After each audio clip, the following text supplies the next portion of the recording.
ഈശോ മിശിഹായ്ക്ക് സ്തുതിയായിരിക്കട്ടെ. ഈശോ മിശിഹായിൽ സ്നേഹിക്കപ്പെടുന്ന മാതാപിതാക്കളെ, സഹോദരങ്ങളെ, ദൈവത്തിൻ്റെ അനന്തമായ സ്നേഹവും കൃപയും സൗഖ്യവും നമ്മുടെ മേൽ വന്ന് നിറയട്ടെ എന്ന് പ്രാർത്ഥിക്കുന്നു. 2 രാജാക്കന്മാരുടെ പുസ്തകം 6-ാം അധ്യായം 8 മുതൽ 23 വരെയുള്ള തിരുവചന ഭാഗങ്ങളിലൂടെ നാം സഞ്ചരിക്കുമ്പോൾ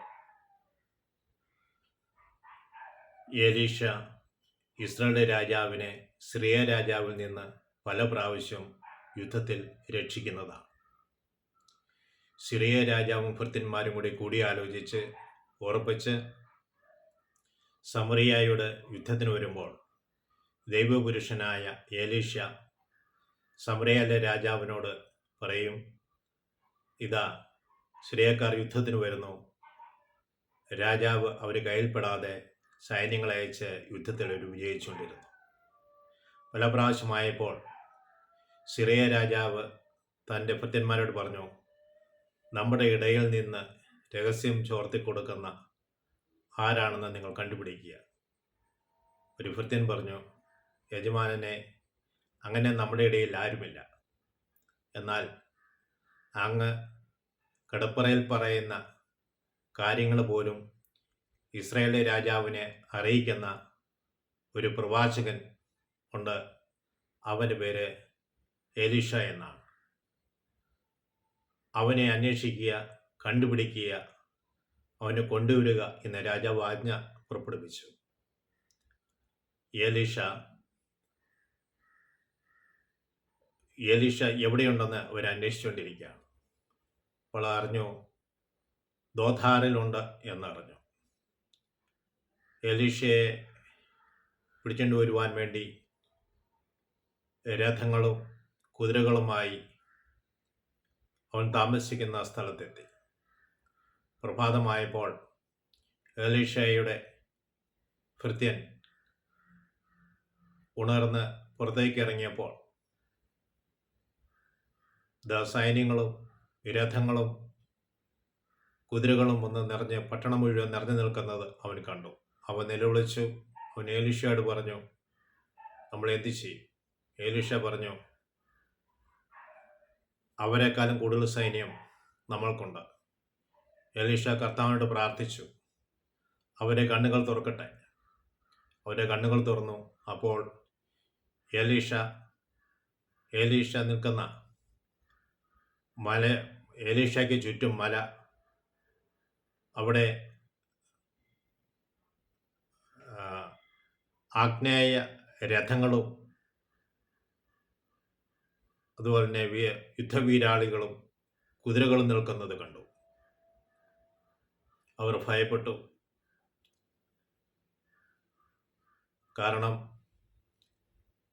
എലീഷ ദൈവത്തോട് പ്രാർത്ഥിച്ചിരുന്നു, അവരെ കണ്ണുകൾ തുറക്കണമെന്ന്.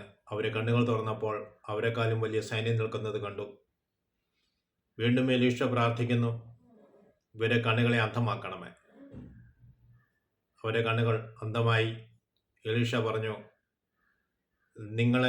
നിങ്ങൾ അന്വേഷിക്കുന്ന വഴി ഇതല്ല, രാജ്യവും ഇതല്ല. ഞാൻ നിങ്ങളെ അവൻ്റെ അടുത്ത് എത്തിക്കാം. എലീഷ അവരെ നയിച്ചു.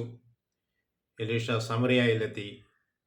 സമറിയയിലെത്തിക്കഴിഞ്ഞപ്പോൾ എലീഷ കർത്താവിനോട് പ്രാർത്ഥിച്ചു, ഇവരെ കണ്ണുകൾ തുറന്നു കൊടുക്കണമേ.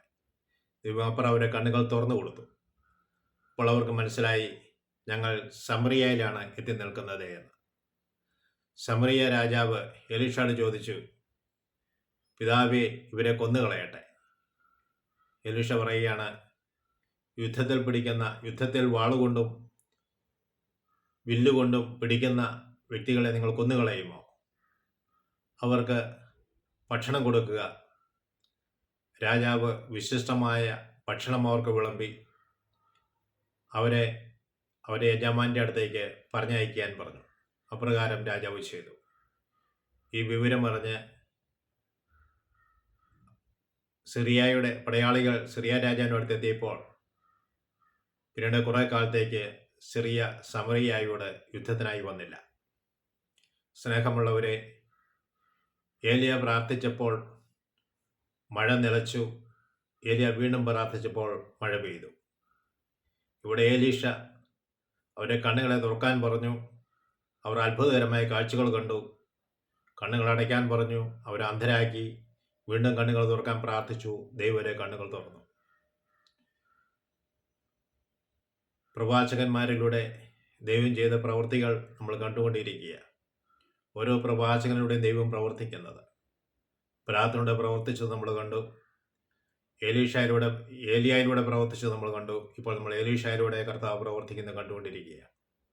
സ്നേഹമുള്ളവരെ, ദൈവത്തിൽ ആശ്രയിക്കുക. ദൈവത്തിന് സ്വരം ശ്രമിക്കുവാൻ വേണ്ടി നമ്മളെ തന്നെ ഒന്ന് വിട്ടുകൊടുക്കുക. ദൈവത്തിൻ്റെ ശക്തി, ആത്മശക്തി നമ്മൾ ഒന്ന് നിറയട്ടെ. ഞങ്ങളുടെ അമ്മ ആശ്രയമാതാവെ, ഞങ്ങൾക്ക് ഏവർക്കും വേണ്ടി പ്രത്യേകമായി മധ്യസ്ഥം വഹിക്കണമേ. വചനം വായിക്കുവാനും അതിൻ്റെ പൊരുളുകൾ ഉൾക്കൊള്ളുവാനും സഭയോട് ചേർന്ന് ചിന്തിക്കുവാനും ജീവിക്കുവാനും ഞങ്ങളെ ശക്തരാക്കണമെന്ന് പ്രാർത്ഥിക്കുന്നു. പിതാവിനും പുത്രനും പരിശുദ്ധാത്മാവിനും സ്തുതി. ഈശോ മിശിഹായ്ക്ക് സ്തുതിയായിരിക്കട്ടെ.